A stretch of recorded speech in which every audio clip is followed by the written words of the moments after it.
Saxon Algebra 2, this is lesson 59 continued. We've already talked about the rectangular to polars and polars to rectangulars and driven ourselves crazy, but hopefully made a little more sense out of that. Now we're going back and picking up the first two parts of this lesson, which are more straightforward. In the first part of this, we're going to take off our hats as mathematicians. I'm not sure what kind of hats mathematicians wear. I'll have to think about that. But we're putting on our scientist hats. I don't know what they wear either. I'm gonna have to do some Googling. But in any case, we're thinking as scientists. Now, we've been in our labs and we've been doing an experiment. Now, I'm not exactly sure what we're doing, but we've been taking copper and turning it into bronze, apparently, okay? Or somehow so let's just say that. We're taking copper and we're turning it into bronze. I don't know if that's scientifically accurate, but we don't care. That's just what's happening. And as I've done that, I've used different amounts of copper and I've come up with different resulting amounts of bronze. And each of these dots represents a different time I've done the same experiment. All right, so the amount of copper that I've used has varied. It's been bouncing around. And then the amount of bronze that I get has varied, but there seems to be a bit of a relationship, right? So I plotted all these points in my notebook, my science lab notebook, and then I drew this line because I thought this looked like it went kind of right through the middle of all of those points.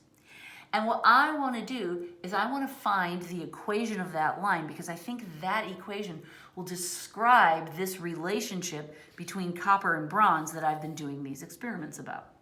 So forget all of the scientific drama that I just told you. I mean, it's fun, but we don't need it. All we're being asked to do is find the equation of that line. We're the math friend, right? That the scientist guy is like, I don't know how to do this math. Can you help me find the equation of this line? We're like, sure, not a problem. So how do we do that? The first thing we need to do is we need to look for places where this line crosses exactly at the corner of the graph paper, let's call it, that these results have been written on.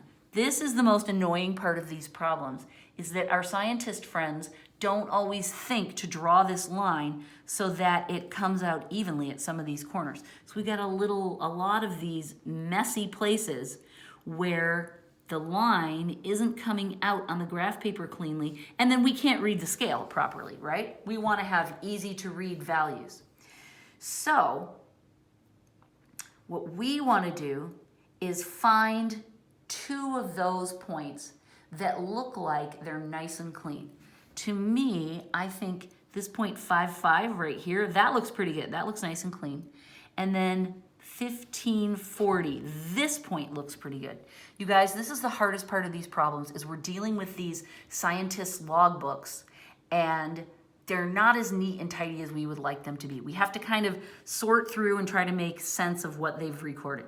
So I'm gonna use those 2 points. I'm gonna use 5, and then this would be 5, right? We have to look carefully at the scales and make sure we understand this guy's going up by 5s, so this one's going up by 10s. So we just have to keep our heads as we figure it out. This is 5. This would be 5 because it's halfway between 0 and 10. And then this one is 15 and 40. That one's easy. Okay. So this is example 59.1. So the 2 points that we chose were 5 and 5 and 15 and 40. Coming up with those 2 points is the hardest part of the problem. Now, how do we write the equation of a line? What do we want it to look like? Oh yeah, y equals mx plus b. That's what we're going for. How do we write that again? It's been a minute. Well, the first thing we do is we find the slope, which is equal to m. And how do we do that? Oh yeah, we use slope formula. y2, remember this one? Make sure you have it written somewhere handy. Make sure you take the time to keep that up in your brain. I think I talked about this last time, that memorizing formulas is kind of an ongoing thing because we'll use one for a while and it'll be familiar and then it'll kind of fall to the back of our brains. Until you're completely done with your studies as a math student, please keep them all floating. And if that means every once in a while you have to write them down a few extra times or Post your little sheet somewhere where you'll look at it and remember them. Do that because we don't want to forget any of these. Okay, now I'm ready to fill this in. Let's make buckets. Remember that when you have minus signs, it really helps to make buckets. I'm just trying to save you trouble. Time and trouble. Okay, let's call this x1, y1. Remember, it doesn't matter. It'll all come out just fine, no matter which pair are the ones and which pair are the twos. 40 minus 5, 15 minus 5. I'm following this pattern and using those values to plug in. What do we have here? 35 over 10. All right, well, that's a fractional slope. Now, if I am a math person, I'm going to reduce that, and I'm going to call it, what, 7 over 2, right? That's what I would want to say. But you're doing this for your scientist friends. And the sciences, S-I-C-E-N-C-E, the sciences love decimals. So they want to write it as 3.5. Because we're doing this for our friend, we are going to be nice and use decimals, all right? So whenever the stories in our problems suggest that this is science, we just lean toward the decimals. It's just a thing we do. Okay, our next thing is we want to plug in not only our m value, but also an x and a y, so that we can solve for b. I made that squishy so it would fit. All right, so I take my y equals mx plus b, and I'll use this pair of points. I'll use 5, 5, right? And I know that m, I figured it out right here, m equals 3.5. So now I'm ready to go. 5 equals 3.5 times 5 plus b. These are being multiplied. That's a decimal. All right, so there's my x, there's my y, there's my m, and now I'm solving for b. Remember doing this? It's fairly familiar, right? 5 times 3.5, let's see, it's 15 plus 2.5, that's 17.5. So I'm going to subtract 17.5 from both sides, right? That cancels this, whoops, 0.5. My brain was busy doing the subtraction. So that's minus 12.5, that all cancels, equals b. Oh, okay. So we now have a value for m, and we have a value for b, so we're ready to write our equation. It would be y equals 3.5 times x minus 12.5. That's correct.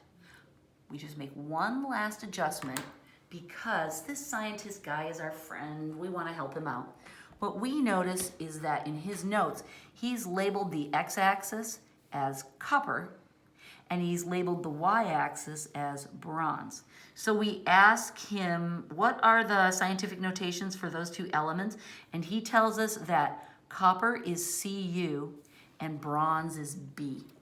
So we're just going to substitute that. Bronze is on the y-axis, so we write B equals 3.5, and then the x-axis is the copper, Cu minus, oh my gosh. Can you see it? We just switch out our x and y, which is our math predisposition. We just put in the elements that he was working with so that the line will be stated in terms of his specific experiment that he's working on. So there it is. B equals 3.5 Cu minus 12.5. It's really hard to read. That is correct. This is math. The mathematicians love this. If you handed me this on a test or a review problem, I would say, please help out your scientific friend with the way you labeled it, and I'd ask you to fix that. All right, beautiful. Let's do another one. Our science friend needs more help. Ready? Example 59.2. The data graph below came from an experiment that involved nitrogen and sulfur. I'll show it to you in just a second. Write an equation that expresses nitrogen as a function of sulfur. That makes it sound really hard. But all they're saying is, write the equation of the line. The equation of a line is a function. So when we compare two things as the x and the y, we're writing it quote unquote as a function. The word function is kind of like a fancy bow. You can stick it on so many different presents, but the present is the same. The word function is just, think of it that way. It's just one of those glittery fancy bows that you can just stick on to make something sound fancier than it actually is. Note the extreme differences in the horizontal and vertical scales. Okay, so here's another experiment our friend's been doing. Sulfur is what he starts with, and nitrogen is what he gets out. Look at the scales. This one's going up by 5s, right? Only every 10, the numbers are written in 10s, but we've got halfway marks. These are going up by 1, right? 0, 1, 2, 3, 4. Okay, they are quite different, so we'll have to be careful about that. All right, he hands us this notebook and says, please help me. Honestly, you should just send your science friend to me and I'll teach him how to do this. But you're a good friend, so you're gonna help. So we know that in the end, we're gonna switch the x out to an s and the y out to an n, because that's what we do in science land. But we'll just work it in x's and y's because we're used to that. All right, we're looking for 2 points where the line seems to go perfectly through the corner. I always think of this as graph paper. So it's like, where does the line kiss the corners of the graph paper? Well, I think this point looks pretty good. 10, and this would be 1. So I suggest we choose that. And then another point that looks pretty good is this one. 15 and 2. All right. I'm going to tell you again, this is the hardest part of these problems. And sometimes what I'll do for my students is, if you're working on one of these problems and you're stuck, just message me and ask me to give you the pair of points. All right. Later, we're going to be given the scientist's lab books before he draws the line, and we get to draw our own line. Then we can make sure the line goes through perfect points and it's much easier to deal with. But let's use those 2 points, this one and this one, and just pray that it works out. And it will, don't worry. All right, so our points are 10-1 and 15-2. Our first step is to find m. We use our slope formula. Because our points are all positive, I'm kind of okay with us not using buckets, but just be careful with that. If you ever have negatives in your values and negatives in your formulas, please, please, please do. All right, 2 minus 1 over 15 minus 10. That equals 1 over 5. But scientists, so let's change it. That equals 2 over 10, and that equals 0.2. We're going to decimal land, all right? Now we need to find b. And the way we do that is we take y equals mx plus b, and we're going to plug in this value for m, and how about this value for x and y? So it will be 1 equals 0.2 times x, which is 10, plus b. All right.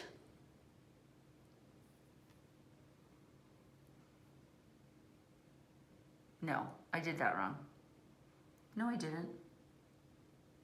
Yes, I did. No, I didn't. Yes, I did.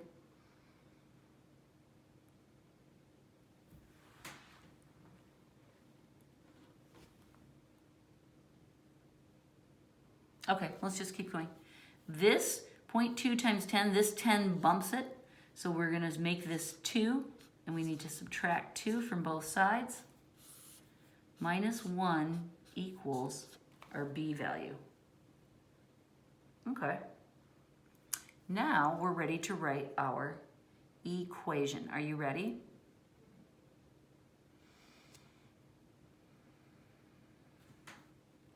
We can write y equals mx plus b, or we can, that's right, but now we want to change it. Our x's are written as sulfur, which is just a plain S, and our y is nitrogen. I literally just copy them. I look at the x-axis and say, oh, look, it's an S, and I look at the y-axis and go, oh, it's an N. That's as hard as it is. N equals 0.2S minus 1. That's my final answer. Now, John chose different points. By the way, I stand by this answer. All right. John chose different points. He chose, I'm not even going to tell you what he chose. I think that his work is a little questionable, but what he came up with is N equals 0.188. Oh, in a second, it's an S. 0.18S minus 0.8. Oh my gosh. He came up with this. Now, 0.18 rounds quickly to 0.2, and 0.8 rounds quickly to 1. So his answer is slightly different than mine, but they're close enough that our science friend is completely satisfied with the way we've simplified his work, and the two numbers are reasonably close. The two equations are reasonably close. These problems are wildly dissatisfying to most students because they want to come out with an exact answer, and it just doesn't happen. So I'm sorry. We'll muddle through it together. Just remember that the main thing is that you understand how to take a pair of points, find the slope, and find the y-intercept, b, and then write it in a scientifically appropriate format. All right? We still have more. I think we just have one more. In this problem, what we're going to do is just practice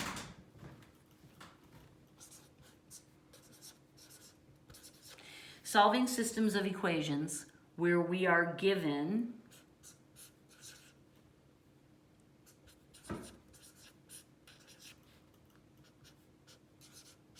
not only fractions, but also decimals.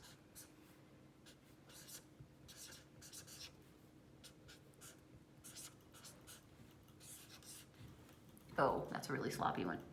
All right, fractions and decimals in our system of equation. No, no, no, no, and no. We're not doing that. So what we're going to do is eliminate. We're going to wipe out, we're going to destroy, we're going to blow up the fractions and the decimals. To blow up the fractions, we're going to multiply by the LCM. Remember that if we have an equal sign, and it's an equation, duh, then we can completely get rid of our denominators. If it's just an expression, we can't eliminate them, we can only make them match. But we can blow these fractions up and completely get rid of them. What's our LCM? Well, 2 and 5, and there's another 5. 2 does not go into 5, so we have to multiply them together, 10. So now I multiply every single one of these by 10, and I can cancel against, and then I'll write what remains, right? 10 over 2 cancels to 5, 10 over 5 cancels to 2, and I'm gonna need to multiply that. Here I didn't have another number, so I could just write it there. And then here is another 2, and I'll just multiply by 2. So now I'm gonna write my new improved equation here, 5x plus 6y equals minus 4. Oh my gosh, that's so much better, right? All right, so now we have to blow up decimals. To blow up decimals, if your parents are walking by your room right now and hear me saying this, they might be like, I thought you were supposed to be doing your math. We're gonna jump by the number of zeros. No, decimals. I don't even know what that means.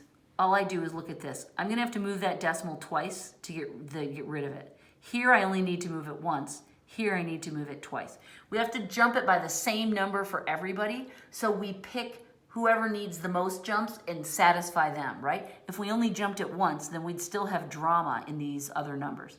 So we need to do 2 jumps for everybody, and that means we have to squeeze in a 0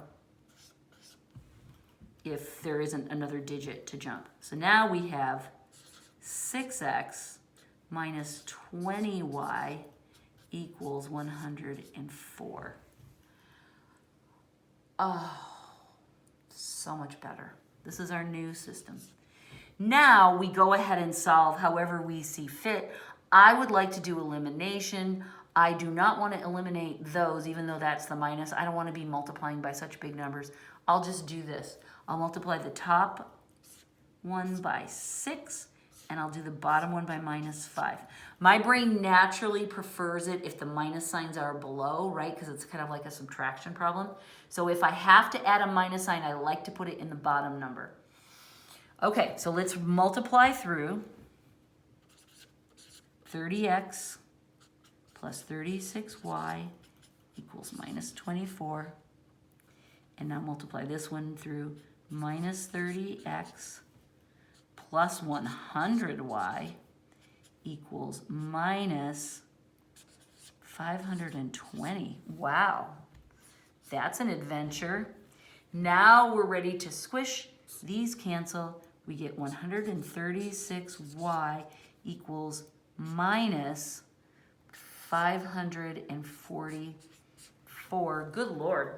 Those are some unseemly numbers, aren't they? But let's just carry on as if everything's fine, because it probably is. 536.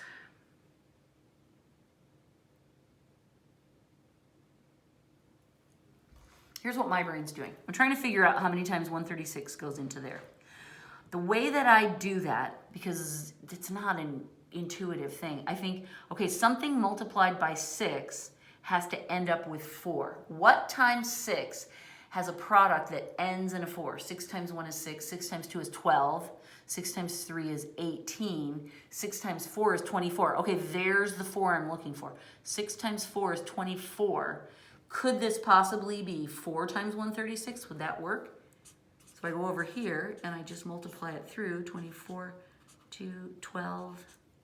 Look, it worked. All right, so I just am using these two to kind of guesstimate what times the smaller number will give me that ones place. So I know that y equals negative 4. Now I have to plug it in. Let's use this one. I'm not going to use those. Those are too big, and I'm certainly not going to use those. So now, let's make a little space to work right here. 5x plus 6 times negative 4 equals negative 4. That's minus 24, so I'm going to add 24 to both sides. And I get 5x equals 20. Oh, x equals positive 4. So my final answer, I'm going to write it at the top, is 4, negative 4, which means these two equations in all of their disgusting glory could be graphed, and the place where they would intersect is at the point 4, negative 4, and that's the right answer. That's kind of crazy. I do not like these fractions and decimals. Just seeing those just annoys me. I get kind of grouchy just looking at them. But knowing that it's so easy to get rid of both of them actually makes me very happy. And once they start behaving themselves as a civilized set of integers, then I'm fine. And solving them is just a dream. So I like that we can make all of the trouble go away. All right, guess what? Finally, we are done with lesson 59. It was a slug, but I hope that the trig part made sense to you. We're going to be doing that quite often, of going back and forth between polars and rectangulars. So I want you to feel really comfortable with it. We're also going to be doing that lab work sciencey thing for a while, and that is something that you would very likely see in a science class that you were taking. So that's real life practical. But right now, you probably have a headache, so go do something fun, and I'll see you next time. Bye.